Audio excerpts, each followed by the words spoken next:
según la longevidad de los seres humanos hoy en día, promedio, se calcula que una tercera parte de nuestra vida la pasamos durmiendo.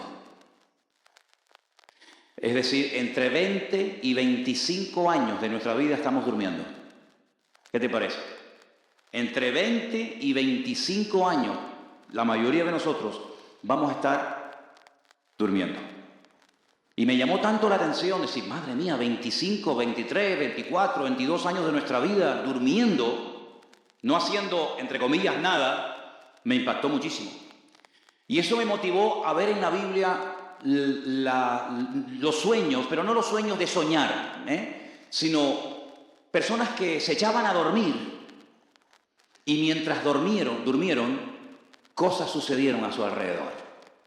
Y me llamó la atención que ya desde el primer libro de la Biblia, en el libro del Génesis, se nos habla de un profundo sueño que el primer ser humano experimentó.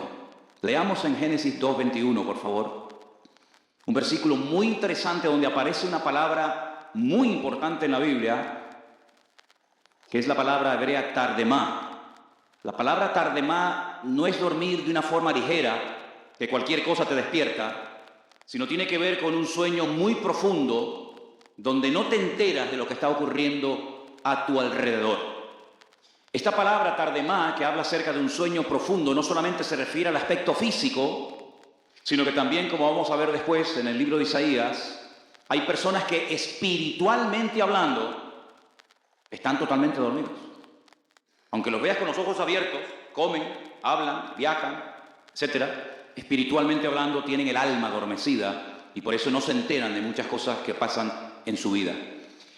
Génesis 2:21 dice que entonces el Señor Dios hizo caer en un sueño profundo a Adán, y mientras éste dormía, tomó una de sus costillas y cerró la carne en su lugar. Y el versículo siguiente dice, en el 22, y de la costilla que el Señor Dios tomó del hombre, hizo una mujer y se la trajo al hombre. En nuestra Biblia, en la versión, digamos, Reina Valera, que es la que la mayoría de la gente usa, dice que Dios hizo, con lo que le quitó al hombre, Dios hizo algo. Realmente la palabra viene del verbo baná, que significa construir o edificar. Ya sé que es muy fuerte, suena muy fuerte que Dios construyó, que Dios edificó a una mujer, pero realmente eso es lo que dice el texto original hebreo. Más que hacer, que es otro verbo, la azot, el verbo baná tiene que ver con edificar, con construir incluso edificios y templos y moradas. Y me llama muchísimo la atención que este profundo sueño, quien lo produjo en el hombre fue Dios, el Creador. Dice la Biblia que el hombre se sentía solo, no había hallado ayuda idónea. Tuvo la responsabilidad de ponerle nombre a los animales, a los pájaros, a los reptiles, etc. Pero después de dedicarse a esa ardua tarea, no encontró ayuda idónea para él. Entonces lo que Dios hace es proveerle al hombre la ayuda idónea, pero mientras él está durmiendo, Dios edifica, Dios construye a su compañera, a Eva, que la extrajo de él mismo.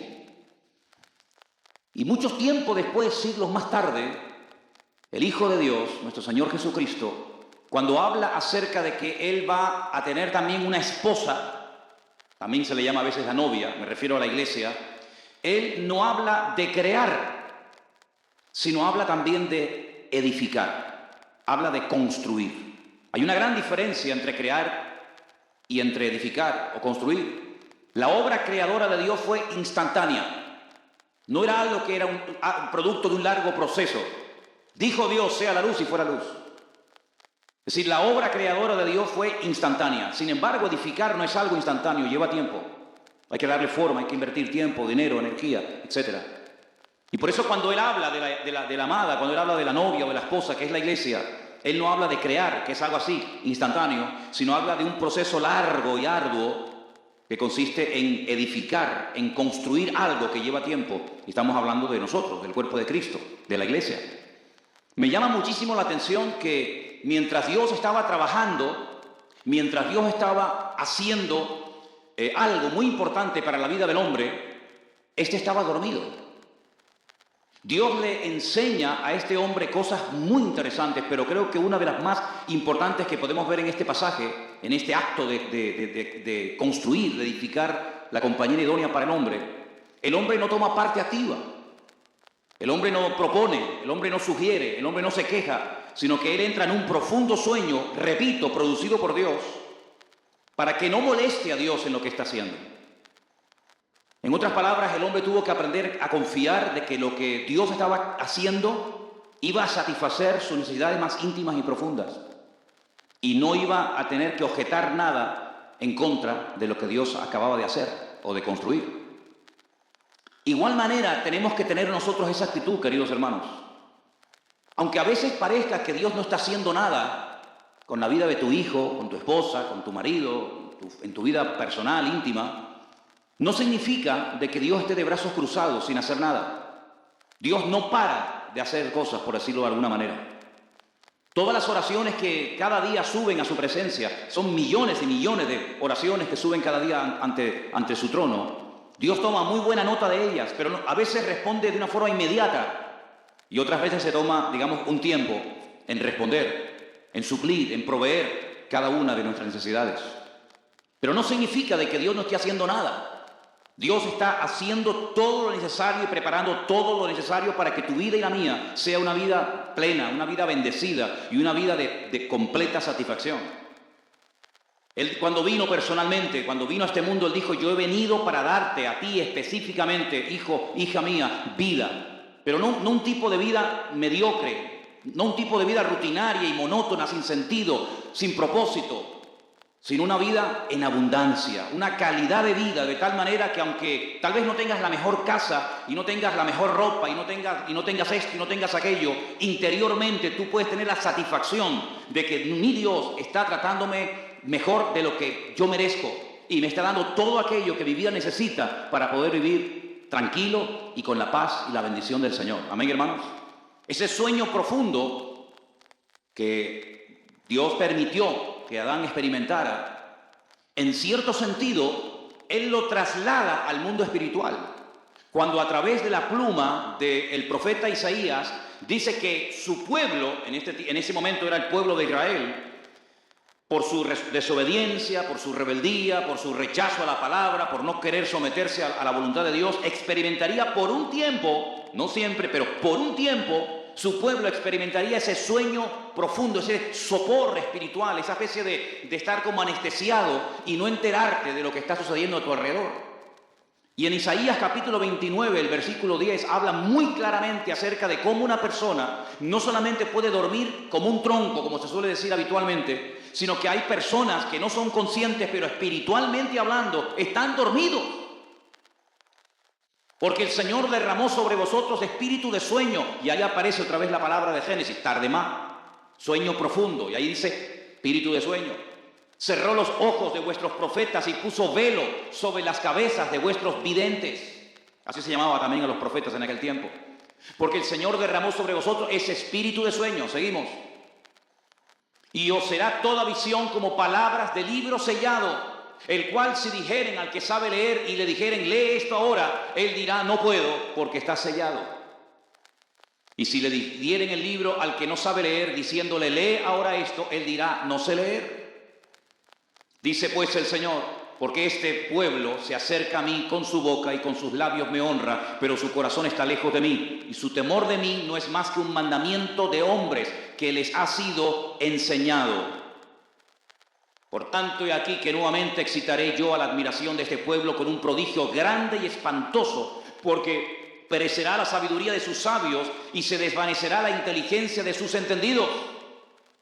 Ay de los que se esconden de Dios encubriendo el consejo y sus obras están en tiniebla y dicen, ¿quién nos ve y quién nos conoce? Así como Adán entró en un profundo sueño y mientras Adán dormía, Dios estaba haciendo cosas tremendamente importantes que cambiarían su vida y la vida de todos los seres humanos, evidentemente. Espiritualmente hablando, el pueblo de Israel entraría en una etapa de largo y profundo sueño espiritual, donde no podrían percibir las realidades del Evangelio.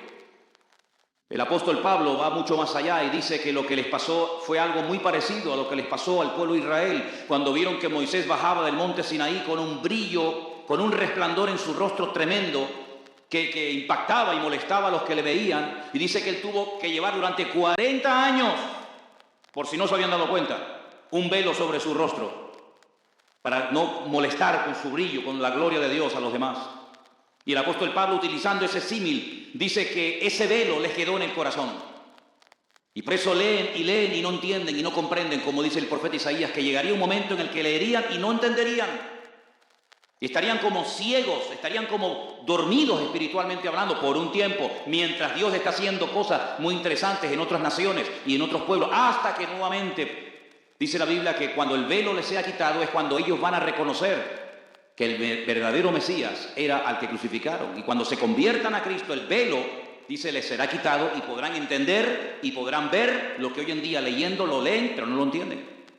Así que cuidado con el tema del sueño espiritual, porque es tan real como el sueño que experimentó Adán en el jardín del Edén. De ahí que el apóstol Pablo le diga a los romanos en una de sus cartas, a ellos le dice, es hora de levantarnos del sueño. ¿Cuántos dicen amén?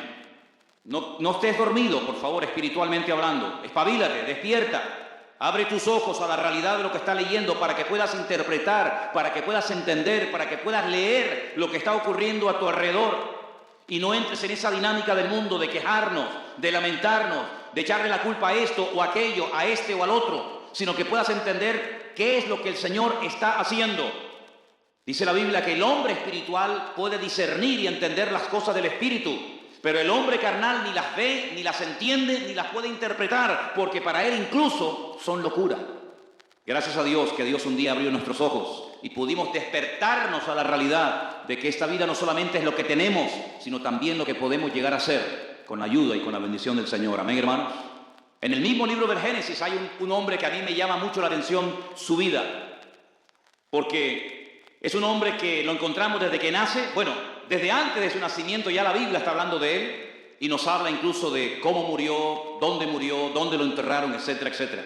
Génesis capítulo 28, del versículo 10 en adelante dice la palabra de Dios así. Salió pues Jacob de Beersheba y se fue a Harán, una barbaridad de kilómetros caminando. Y llegó a un cierto lugar y allí durmió porque ya el sol se había puesto y tomó de las piedras de aquel paraje y puso a su cabecera y se acostó en aquel lugar. Y soñó, no solamente quedó dormido, sino que además tuvo un sueño. Y he aquí él vio una escalera que estaba apoyada en tierra y su extremo tocaba el cielo. Y he aquí ángeles de Dios que subían y descendían por ella. No es que bajaban y subían, no es al revés. Subían y bajaban. Verso 14. Y aquí el Señor estaba en lo alto de ella y le dijo, yo soy el Señor, el Dios de Abraham, tu padre, el Dios de Isaac. La tierra en que estás acostado te la daré a ti y a tu descendencia. Será tu descendencia como el polvo de la tierra y te extenderás al occidente, al oriente, al norte y al sur. Y todas las familias de la tierra serán benditas en ti y en tu simiente. He aquí yo estoy contigo. Tremendas promesas que Dios está dando a este hombre. Yo estoy contigo, te guardaré por donde quiera que fueres. Volveré a traerte a esta tierra porque no te dejaré hasta que haya hecho lo que te he dicho. Y despertó Jacob de su sueño y dijo, ciertamente el Señor está en este lugar y yo no lo sabía. Y tuvo miedo y dijo, cuán terrible es este lugar, no es otra cosa que casa de Dios y puerta del cielo. Y se levantó Jacob de mañana y tomó la piedra que había puesto de cabecera y la alzó por señal y derramó aceite encima de ella. Y llamó el nombre de aquel lugar Betel, aunque Luz era el nombre de la ciudad primero. Y fíjate lo que dice aquí. Jacob hizo un voto. Nadie le dijo que hiciera ese voto, pero él lo hace voluntariamente. Y dice, si fuere Dios conmigo y me guardare en este viaje en el que voy, y me diere pan para comer y vestido para vestir, si volviere en paz a la casa de mi padre, el Señor será mi Dios. Y esta piedra que he puesto por señal será casa de Dios, y de todo lo que me dieres el diezmo apartaré para ti. Es tremendamente interesante esta conversación, este sueño que este hombre tiene. Él está huyendo de su hermano. Aquí hay un problema familiar terrible. Él es hermano gemelo de otro llamado Esaú, cuyo aspecto físico y espiritual es completamente diferente a él. Dice la Biblia que Esaú era un hombre inquieto, todo velludo de arriba abajo, era un cazador. Todo lo contrario a lo que era Jacob. Dice que era un hombre quieto, que meditaba, que pensaba, no era tan activo como su hermano, era lampiño. Era completamente diferente, como el sol y la luna, como la carne y el espíritu, en cierto sentido. Hijo del mismo padre, hijo de la misma madre, pero tan diferente el uno del otro. Ya desde el vientre de su madre estaban peleando. Dice que este Jacob tenía trabado, de ahí que su primera letra en hebreo es la yod, que es como un gancho, lo tenía enganchado, por eso le llamaron así, Jacob, lo tenía enganchado del calcañar a su hermano. Quería salir el primero, ¿verdad? Porque él entró el primero, aunque después salió el último, porque el que entra primero sale el último y el último sale el primero. Pero la Biblia nos enseña que nunca fue posible la paz entre ambos. Buscaban la bendición, buscaban el apoyo del padre. El padre, su padre Isaac, que perdió prácticamente el pobrecito todos los sentidos, quedó ciego, fue engañado por su propio hijo, haciéndose pasar por Esaú, recibe la bendición espiritual del padre. Cuando su hermano se entera, lo quiere matar, su madre prepara todo para que huya a la casa de sus familiares. Por más de 20 años se tiene que alejar de la casa del padre. Es una vida muy dura. La vida de Jacob es muy dura. De hecho, él, cuando ya tiene más de 140 años, el faraón de Egipto le pregunta mirándole a la cara y le dice, ¿cuántos años tienes? Y Jacob le dice al faraón, pocos y malos. Así definió su vida. Tengo pocos años, 140 y pico, y malos. Se parece mucho la vida de Jacob a la vida de uno de sus hijos. Los dos tuvieron problemas en la familia con sus hermanos, el padre y José. Los dos viven en Egipto. Los dos mueren en Egipto y ninguno de los dos, ni el padre ni el hijo, son enterrados en Egipto, sino que son enterrados en la tierra prometida. Uno en un sitio y otro en otro. Me llama muchísimo la atención que este hombre, huyendo de los problemas con su hermano, el Señor lo detiene en el camino y aprovechando que está durmiendo, le da un sueño.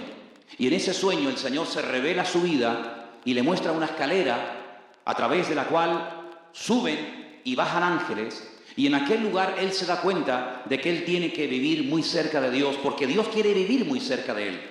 Y allí él hace una serie de promesas, y allí él hace una serie de votos, y allí él introduce una palabra que hasta ese momento era una palabra que solamente la había utilizado su abuelo Abraham cuando volvía de una guerra diciendo que le iba a dar los diezmos a no sé quién, ¿verdad? Y es muy interesante ver cómo en ese sueño Jacob va preparado para lo que le espera en el futuro. Una de las formas como Dios tiene, una de las maneras como Dios nos puede revelar su voluntad en nuestra vida es a través de los sueños. Porque hay personas que están siempre tan ocupadas, que si el trabajo, que si los estudios, que si los niños, que si esto, que si aquello, que el único momento que tienen para estar tranquilos es mientras duermen, y a veces ni eso. Y hay personas que podían haber sido más bendecidas de lo que han sido. Pero ya digo, siempre tienen cosas que hacer, están tan ocupados que incluso he conocido gente que me dice, es que no tengo tiempo para venir a la iglesia, no tengo tiempo para orar, no tengo tiempo para leer la Biblia. Y hay gente que vive con una velocidad que se olvidan de que la vida es muy corta. Y en ese periodo muy corto de tiempo es cuando tienes que captar el plan, el proyecto, el propósito de Dios para tu vida, para poder llevar a cabo la voluntad de Dios en tu vida y no la tuya, y no perder el tiempo ni la vida. Y el Señor preparó a Jacob y le dijo, yo quiero ser tu Dios, yo quiero estar contigo, yo quiero bendecirte, quiero darte la tierra de Canaán a ti y a tu descendencia, quiero bendecir tus descendientes, quiero ser tu Dios. Y él entiende que Dios va en serio con él. Ahora, esto que para nosotros es algo tan normal, para muchas personas hoy en día no lo captan. ¿Por qué? Porque aunque no vivimos bajo la presión del imperio de los griegos, que ya en su día ellos tuvieron su tiempo y su gloria y su imperio, esa filosofía de vida griega todavía impera en nuestra sociedad. Los griegos no eran ateos, los griegos eran creyentes y muchos de ellos, incluso muchos de sus grandes filósofos, creían en Dios. Pero cuidado, ojo, creían en Dios como el Dios creador, como el Dios que dictó una serie de leyes, las leyes de la naturaleza, de la gravedad, de la física, etc. Y una vez que todo fue creado, Dios se limpió las manos y ahí te quedas. Eran creyentes, pero creían que Dios no intervenía ni para bien ni para mal en la vida de los seres humanos. Ni siquiera el hombre podía optar por tener comunión con Dios, pero eso es rotundamente falso. Porque en este sueño que tiene Jacob vemos que Dios es un Dios personal, que quiere hablarte, que quiere ayudarte, que quiere suplir tus necesidades, que quiere cuidarte en el camino de la vida, que no quiere que te sientas solo, incomprendido, deprimido, amargado, sino más bien todo lo contrario. Que quiere restaurar tu vida, que quiere restaurar tu familia, que puede sanar tus enfermedades, que puede proveerte trabajo, etcétera, etcétera. No es un Dios frío, lejano y distante, sino es un Dios que se hace hombre, un Dios que se acerca a tu necesidad, que te comprende, porque todo lo que podamos experimentar en nuestra vida ya Él lo experimentó antes que tú y yo naciéramos. Y Jacob tiene que entender que aunque está huyendo de su hermano, porque su hermano lo quiere matar, y aunque se puede sentir culpable en lo más profundo de su corazón porque acaba de engañar a su propio padre, diciendo que era Esaú cuando realmente no lo era, él va a tener que aprender a base de palos. Sí, así es, hermano, a base de golpes. Él va a tener que ir rebajando la velocidad y llegar a un punto en el que tienes que pararte y darte cuenta de que a veces por ir demasiado rápido no escuchas la voz de Dios ni el propósito de Dios para tu vida. Él hace un voto y le promete a Dios: si tú me bendices, si tú me das pan, si tú me das comida, si me das alimento, si verdaderamente tú estás conmigo, tú serás mi Dios todos los días de mi vida. Y yo les pregunto a ustedes, ¿no te ha suplido el Señor tus necesidades en más de una ocasión? ¿No te ha sanado, no te ha bendecido, no te ha dado alimento, no te ha dado hijos, no te ha dado un matrimonio, no te ha dado familia, no te ha dado tanto? Entonces, ¿por qué algunos todavía no quieren hacer de Dios el Dios de ellos personal? Que Dios nos ayude a despertarnos del sueño y a darnos cuenta de que cuando el Señor te bendice es la señal de que Él quiere bendecir más tu vida, usar tu vida y tiene propósitos claros y definidos para ti. ¿Cuántos lo creen? Hay otro hombre que se quedó dormido y por poco en ese sueño pierde la vida. No tiene nada que ver con los patriarcas. Es un rey, el primer rey de Israel. Primera de Samuel, capítulo 26. No voy a leer todo el capítulo porque es muy extenso, pero solamente les relato algo para posicionarnos en el tiempo y en la historia. Saúl, el primer rey de Israel, está mal consigo mismo. Saúl es una persona amargada.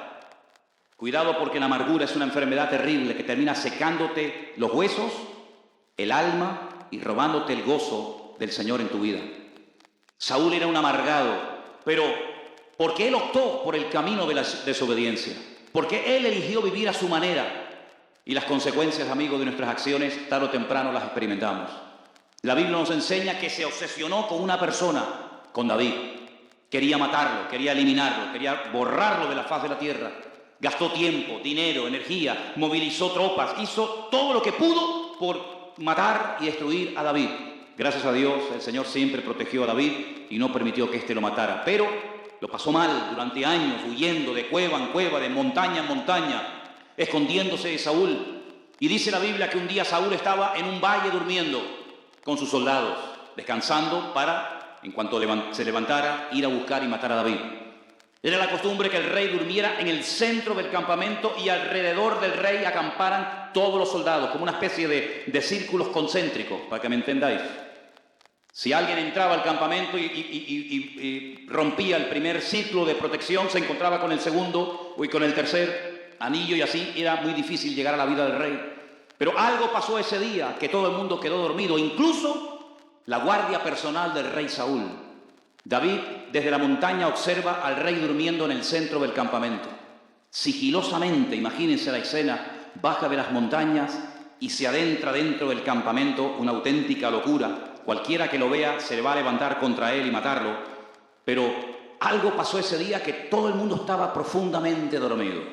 Saúl está en medio del campamento. David se adentra, le coge la lanza, puede matarlo, puede clavarlo contra el suelo en ese momento, pero no lo hace, se marcha y cuando está otra vez lejos en la montaña comienza a gritar: ¡Saúl! ¡Saúl! ¡Abner! El general de la guardia personal del rey, y le dice: eres digno de muerte, tenías que proteger la vida de tu rey y no lo has hecho, y tengo aquí en la mano la lanza del rey. Podían mandarte a matar porque no has cuidado la vida de tu rey. Sin embargo, yo, que lo podía haber hecho, tampoco lo he hecho. Y es entonces cuando en esas lágrimas de cocodrilo que de vez en cuando brotaban de las mejillas del rey Saúl. Dice, hijo mío, David.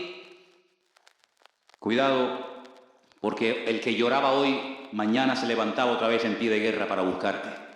Pero lo que quiero destacar, creo en la literalidad de todos estos pasajes. No son parábolas, no son profecías, no son promesas. Estoy ceñido totalmente a la literalidad de los pasajes, porque si dice la Biblia que durmieron, durmieron. No es que durmieron pero no durmieron. Pero sí quiero extraer de este sueño del rey Saúl algo muy importante. No pongas tu vida en las manos de nadie, sino solamente en las manos de Dios. Cientos de soldados tenían que proteger la vida de Saúl, no lo hicieron. Saúl estaba allí durmiendo tranquilo porque él creía que los que estaban a su alrededor lo iban a cuidar. Nada más lejos de la realidad. No hay nada peor que poner tu vida en las manos de algo o de alguien que en el fondo no te va a cuidar como tú mismo o el Señor tu Dios, si Él es realmente el Señor tu Dios, te puede cuidar. No deposites tu vida, no deposites tu confianza en los demás excesivamente, creyendo que los demás van a cuidar de tu vida. Nadie va a cuidar de tu vida mejor que tú. El responsable de tu vida no es fulano ni mengano, el responsable de tu vida eres tú mismo, querido. Saúl estaba dormido porque pensaba que sus soldados y sus generales le iban a proteger. No, señor, no, señor. Por muchos soldados que tuviera, el único que puede proteger nuestra vida es el Señor. Nosotros no tenemos que irnos con un montón de soldados alrededor de nuestra cama a dormir, porque nosotros los creyentes tenemos promesa de parte del Señor que nos dan paz aún cuando cerramos los ojos y no vemos lo que está ocurriendo a nuestro alrededor. Pero como confiamos tanto en nuestro Dios, en paz me acostaré y asimismo dormiré, porque solo tú, Señor, me hace vivir confiado, decía el salmista. Y porque el ángel del Señor acampa alrededor de los que le temen y los defiende, dice la Biblia. Así que podemos dormir tranquilos y seguros, no porque hemos depositado nuestra confianza en el Bitcoin. ¿No saben lo que es eso, no? Mejor. No porque hemos depositado nuestra confianza en la bolsa e invertido en valores, en bonos del Estado, y mañana voy a ver si han subido o han bajado. No pongo mi confianza en los hombres, no pongo mi confianza en los horóscopos, no pongo mi confianza en los brujos. Pongo mi confianza en el Señor mi Dios, porque yo sé que Él nunca me va a fallar y nunca me va a abandonar, porque Él ha prometido estar conmigo todos los días hasta el fin del mundo. ¿Cuántos dicen amén? Aleluya. Encontré en la Biblia a un hombre que se le fue el sueño. Esa noche padeció lo que se llama insomnio, ¿no? Tiene que ser terrible querer dormir y no poder. Pero en el libro de Daniel hay otro rey que hizo durante el día algo malo y no podía dormir durante la noche. No quiero decir que todos los que no pueden dormir durante la noche es que han hecho algo malo durante el día. No quiero decir eso.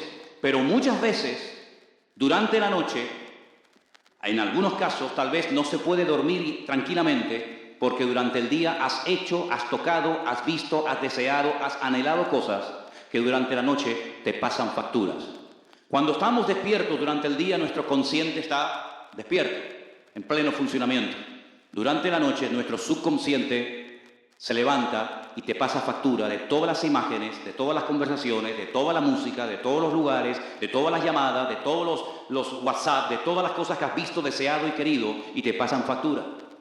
Y en el caso del rey Darío, en el libro de Daniel, capítulo 6, del 14 al 24, se le fue el sueño porque durante el día se dejó engañar, se dejó manipular y firmó un edicto que la historia cuenta lo siguiente. Cuando el rey oyó el asunto, le pesó en gran manera y resolvió librar a Daniel y hasta la puesta del sol trabajó para librarle. Pero aquellos hombres rodearon al rey y le dijeron: sepas, oh rey, que es la ley de Media y de Persia y que ningún edicto u ordenanza que el rey confirme puede ser abrogado. Entonces el rey mandó y trajeron a Daniel y le echaron en el foso de los leones. Y el rey le dijo a Daniel que el Dios tuyo, a quien tú continuamente sirves, que Él te libre. Y fue traída una piedra y puesta sobre la puerta del foso, la cual selló el rey con su anillo y con el anillo de sus príncipes, para que el acuerdo acerca de Daniel no se alterase. Luego el rey se fue a su palacio y se acostó ayuno. Ni instrumento de música fueron traídos delante de él y se le fue el sueño. ¿Te das cuenta? Se sentía mal por lo que había afirmado. El rey, pues, se levantó muy de mañana y fue apresuradamente al foso de los leones. Y acercándose al foso, llamó a voces a Daniel con voz triste y dijo: Daniel, siervo del Dios viviente, el Dios tuyo a quien tú continuamente sirves, ¿te ha podido librar de los leones? Entonces Daniel le respondió al rey: oh rey, para siempre vive. Mi Dios envió su ángel, el cual cerró la boca de los leones para que no me hiciesen daño, porque ante él fui hallado inocente, y aún delante de ti, oh rey, yo no he hecho nada malo. Entonces se alegró el rey en gran manera a causa de él, y mandó sacar a Daniel del foso, y fue Daniel sacado del foso, y ninguna lesión se halló en él, porque había confiado en su Dios. ¿Cuántos dicen amén? Yo creo que esa noche entre leones durmió mejor Daniel que Darío en el palacio. Qué maravilla tuvo que hacer dormir encima de leones, apoyado en esas melenas. Ese es un sueño que no sé si alguna vez veré cumplido. Dormir abrazado a un león. Tiene que ser una gozada, aunque a lo mejor huele fuerte, pero así me levanto oliendo a león por la mañana, ¿no? Qué tremendo, ¿no? Hizo algo malo durante el día, por la noche no podía dormir. Que no se ponga el sol sobre tu enojo. No hagas cosas durante el día que luego a la noche te roben el sueño. Procura hacer las cosas decentemente y con orden para que cuando te vayas a la cama en paz, puedas dormir en paz. Si tu vida ha sido si ese día tu vida ha sido un día de guerra, es muy difícil que a la noche tengas paz. Si vives en paz, vivirás en paz y dormirás en paz. Si vives en guerra, vivirás en guerra y dormirás en guerra. Me llamó mucho la atención el sueño de Daniel. Pero vámonos al Nuevo Testamento, porque también me encuentro a Cristo dormido. Qué lindo, ¿no? Qué humano. Presentan los evangelios al Señor Jesucristo. No lo ves siempre despierto, nunca tiene sueño, nunca tiene hambre, nunca tiene sed, nunca tiene frío, siempre tiene los ojos abiertos, no parpadea. Sino lo ves tan humano que se queda rendido de sueño profundo, como Adán. Pero mira por qué. En el Evangelio según San Mateo, el capítulo 8, del versículo 33 en adelante, 23 en adelante, dice: entrando él en la barca, sus discípulos le siguieron. Y aquí se levantó en el mar una tempestad tan grande que las olas cubrían la barca, pero él dormía. Vinieron sus discípulos y le despertaron diciendo: Señor, sálvanos que perecemos. Y él les dijo: ¿por qué teméis, hombres de poca fe? Entonces levantándose reprendió a los vientos y al mar, y se hizo grande bonanza. Y los hombres se maravillaron diciendo: ¿qué hombre es este que aún los vientos y el mar le obedecen? ¿Cómo podía dormir el Señor Jesucristo en medio de una tempestad tan enorme? Señor Jesucristo era la paz personificada. ¿Cuántos dicen amén? Tú y yo podemos tener paz, pero Él era la paz personificada. Nunca perdió la paz, nunca se puso nervioso, nunca se preocupó. Él sabía perfectamente que su vida estaba totalmente cuidada y protegida por su Padre. Conocía las Escrituras perfectamente. Mira, cuando uno conoce las Sagradas Escrituras y al Dios de las Escrituras, pase lo que pase, tú tienes una tranquilidad y una paz en medio de la tormenta que no te puedes ni imaginar. El Señor Jesucristo sabía perfectamente que Él, como Mesías que era, no moriría ahogado en las aguas del mar de Genesaret. Él sabía perfectamente por las profecías del Antiguo Testamento que Él moriría crucificado entre dos malhechores en la ciudad de Jerusalén. Por lo tanto, como Él sabía perfectamente su destino y conocía perfectamente las Escrituras que hablaban de Él, de su vida, de su muerte, de su resurrección, etcétera, etcétera, Él podía estar totalmente dormido, profundamente dormido, porque aunque entrara agua en la barca, probablemente... Y yo estoy tratando de aprenderme el Salmo 91 de memoria en hebreo, cuando dice la Biblia que caerán a tu lado 1000 y 10.000 a tu diestra, mas a ti no llegará. Algunos dicen que ese salmo es un salmo 100% mesiánico. No lo sé, porque ni siquiera se conoce el autor del Salmo 91. Y algunos comentaristas no saben si es un salmo escrito a un hombre, escrito a un pueblo, escrito al Mesías. Da igual.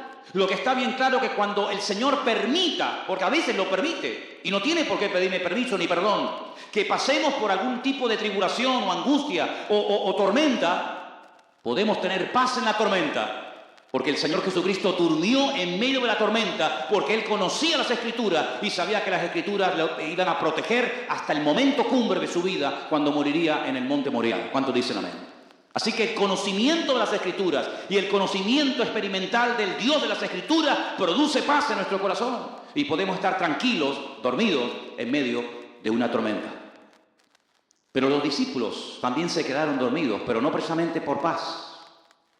En el Evangelio según San Mateo, el capítulo 26, los encontramos dormidos cuando no tenían que haberse quedado dormidos. Se les había pedido un encargo muy importante. La historia de la humanidad estaba a punto de cambiar radicalmente. Y es la primera vez que el Señor Jesucristo se dirige a 3 de sus discípulos, Mateo capítulo 26, verso 36, y les pide algo que hagan por Él y no lo cumplen. Jesús entonces llegó con ellos a un lugar que se llama Getsemaní, donde se prensa la aceituna. Y le dijo a sus discípulos: sentaos aquí, entre tanto que yo voy allí y oro.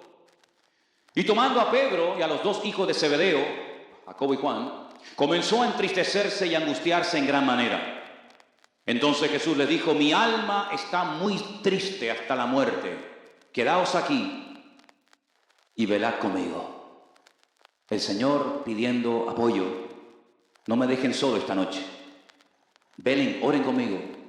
Yendo un poco adelante, se postró sobre su rostro orando y diciendo: Padre mío, si es posible, pase de mí esta copa, pero no se haga como yo quiero, sino como tú. Vino luego a sus discípulos y los halló durmiendo. Y le dijo a Pedro: ¿así que no habéis podido velar conmigo una hora? Velad y orad para que no entréis en tentación. El espíritu a la verdad está dispuesto, pero la carne es débil. Otra vez se fue y oró por segunda vez diciendo: Padre mío, si no puede pasar de mí esta copa, sino que yo la beba, hágase tu voluntad. Vino otra vez y los halló durmiendo, porque los ojos de ellos estaban cargados de sueño. La caña que les daba el Señor a los discípulos durante el día era terrible, estaban los pobres agotados. Y dejándolo se fue de nuevo y oró por tercera vez diciendo las mismas palabras. Entonces vino a sus discípulos y les dijo: dormid, dormid ya, descansad. He aquí ha llegado la hora y el Hijo del Hombre es entregado en manos de pecadores. En el momento más importante de la vida del Señor Jesucristo y de la historia de la humanidad, se quedan dormidos 3 de sus discípulos. ¿Y nosotros nos hubiéramos quedado dormidos o despiertos aquella noche, hermanos? Porque es fácil hablar, ¿no? Fíjate tú, estos vagos que se quedaron dormidos, que no fueron capaces de orar y de velar con el Señor. Pero ¿y tú y yo? Qué fácil es hablar mal de los demás, ¿verdad? Pero mirarnos el ombligo, qué difícil resulta, ¿no? Siempre la culpa la tienen los demás. Cuando no es el diablo, es Dios. Cuando no es esta iglesia, es la otra. Cuando no es el pastor este, es el de la esquina. Siempre la culpa la tiene o el hijo, el padre, la nuera, el suegro. Siempre la tiene alguien, cualquiera, menos tú. Pero ¿y nosotros, queridos hermanos? ¿Nos hubiéramos quedado dormidos o nos hubiéramos quedado toda la noche orando y velando con el Señor, sabiendo que en cuestión de minutos lo iban a llevar y su vida iba a ser completamente masacrada y posteriormente clavado en una cruz? A mí me llama mucho la atención, y creo que ya lo he dicho en otras ocasiones y lo sabéis, que días más tarde, concretamente 72 horas más tarde, a estos discípulos, a los mismos, se los encuentra pescando en el mar de Galilea. Y el Señor se presenta temprano en la mañana y desde la orilla les dice: ¿habéis pescado algo? Y la respuesta es impresionante. Le dicen: toda la noche hemos intentado pescar algo, pero no hemos pescado nada. Oye, qué curioso, ¿no? ¿Toda la noche?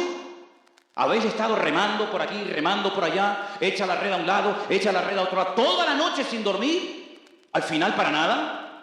Porque no habéis pescado nada y hace 3 días os pedí una hora solamente para que orarais conmigo y os atrapó y os venció el sueño. Qué curioso que a veces para las cosas del Señor nos cansamos, no tenemos tiempo, nos quedamos dormidos, pero luego después para nuestras cosas tenemos todo el tiempo del mundo.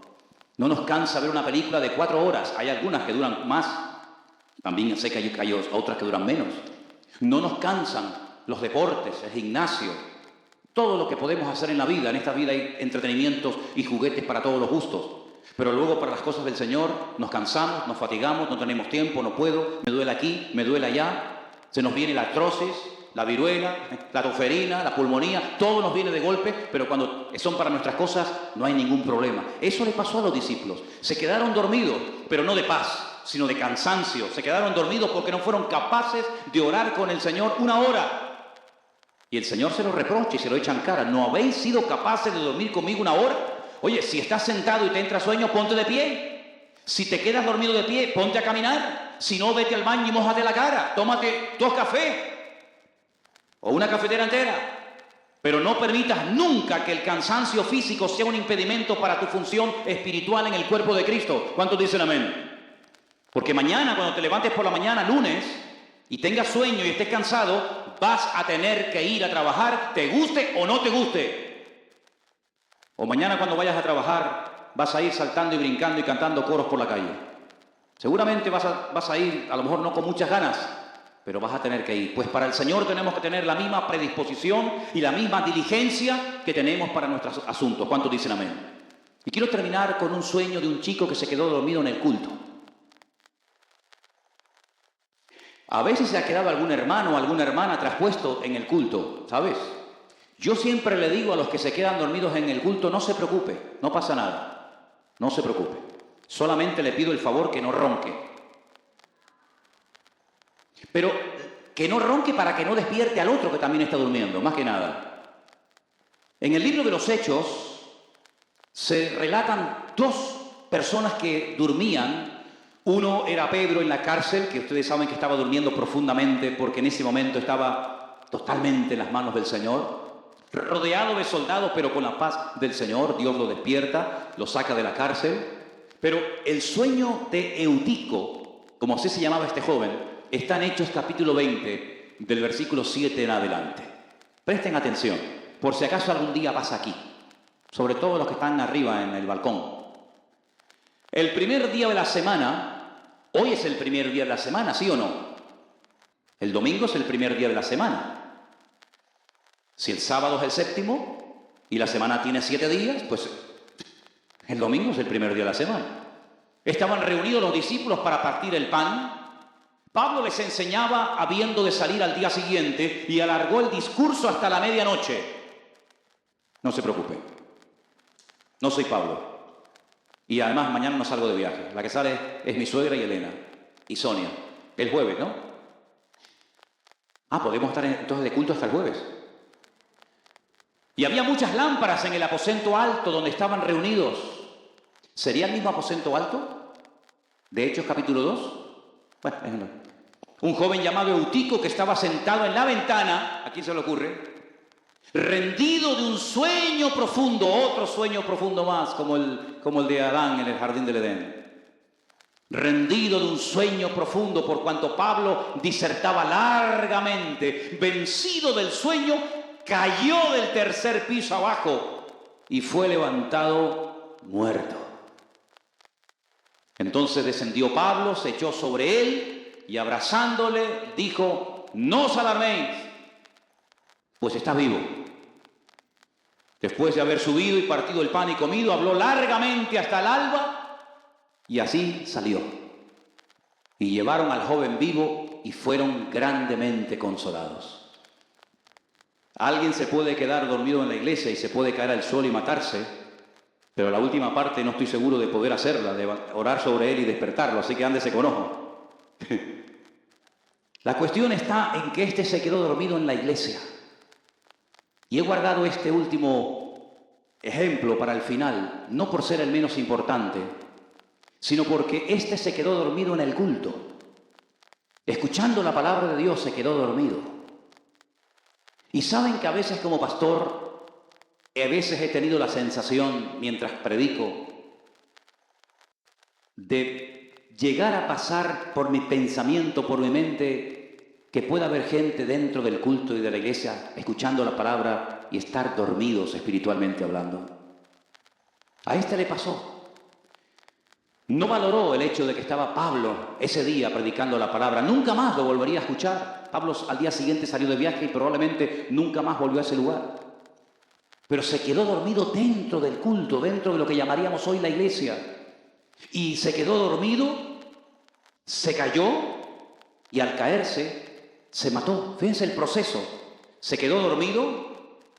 El que se queda dormido termina cayendo y tropezando, porque no estás centrado en las cosas del Señor y vas a caer tarde o temprano, porque no estás con los ojos abiertos, porque estás atontado, porque estás dormido, te vas a caer y puede ser que te caigas con herida curable o con herida de muerte, como aquel que dice la Biblia que cuando era niño alguien salió corriendo con él en brazos, se le cayó. No murió, pero quedó lisiado de los pies para toda la vida. Por una caída que tuvo. Por una caída que tuvo, que quedó marcado para toda la vida. Y hablo de Mefiboset, el nieto del primer rey de Israel, el hijo de Jonatán, ¿se acuerdan? Cayó y quedó lisiado, quedó mal de los pies. Y aunque vivió toda la vida comiendo a la mesa del rey David, pero todo el mundo cuando lo veía caminar o cuando le observaban las piernas, decía, mira, esto fue por una caída que tuvo cuando era niño. Este no se cayó y quedó herido, este se cayó y se mató. Y pueden ocurrir esas dos cosas, que por no estar centrado en las cosas del Señor te quedes dormido y pasen las bendiciones y pasen las oportunidades delante de tus narices y puede ser que caigas y te mates o quedes herido para toda la vida. ¿Y qué necesidad hay de estar durmiendo cuando no es tiempo de dormir, sino es tiempo de despertar del sueño? Porque el Señor viene pronto y viene a buscar una iglesia que está despierta, que está espabilada, que está atenta, que está orando, que está velando, no como la lectura que se leyó esta tarde de las famosas 10 vírgenes. Que ya sé que no es una costumbre que nosotros tenemos, porque nosotros los seres humanos somos tan originales que hasta en las bodas, en las ceremonias, lo hacemos al revés de la Biblia. Es el novio el que tiene que esperar a la novia y que la novia aparezca cuando le dé la gana a la señora. Como a veces ocurre y dice, bueno, ¿va a venir o no va a venir? Un día casé a una persona y la novia tardaba tanto que le dije al novio, querido, yo creo que esto termina aquí, porque ya está bien, menos mal que la señora apareció. Pero en la Biblia no era la novia, no era el novio el que esperaba a la novia. Porque en la Biblia no es el novio el que espera, es la novia, la iglesia, la que espera el retorno del amado, y no al revés. Y por eso en las bodas de Israel, pues es al revés que como lo hacemos en el mundo cristiano occidental.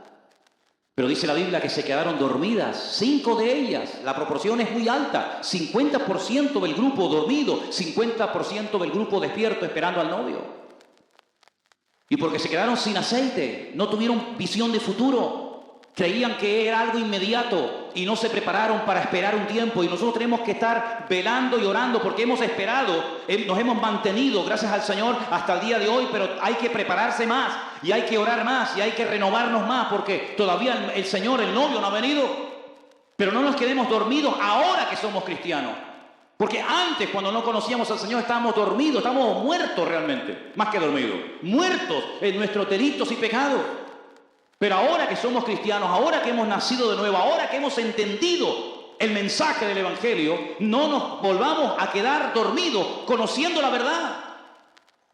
Porque ya dormíamos antes de conocer la verdad, cuando vivíamos enredados en la mentira, ya dormíamos el sueño de toda la gente. Pero si hay una tragedia que ahora que nuestros ojos han sido abiertos y hemos conocido la verdad y hemos pasado de muerte a vida, como dice la Biblia, nos volviéramos otra vez a quedar dormidos y volviéramos otra vez a cerrar los ojos ante la realidad de lo que está ocurriendo a nuestro alrededor.